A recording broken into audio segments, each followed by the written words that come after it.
जब अंतिम दिन आएगा तो लोग कहते रह जाएंगे, काश पहले समझ लिया होता।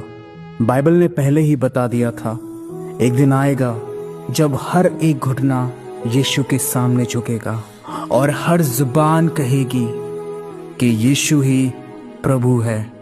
पर कुछ लोगों के लिए वो दिन दया का होगा और कुछ लोगों के लिए वो दिन होगा न्याय का। उस दिन लोग कहेंगे, क्यों हमने उसकी आवाज़ को नहीं सुना, क्यों हमने उसके प्यार को ठुकराया। लेकिन मैं आज आपको बताना चाहता हूँ दोस्तों, आज भी समय है। यीशु अब भी कहता है, मैं द्वार पर खड़ा हुआ दस्तक देता हूँ। जो कोई मेरे शब्द को सुनकर द्वार को खोलेगा, मैं उसके साथ भीतर आकर भोजन करूँगा। उसकी आवाज़ को पहचानो। वचन बताता है, चक्कर तो देखो वो कितना भला परमेश्वर है।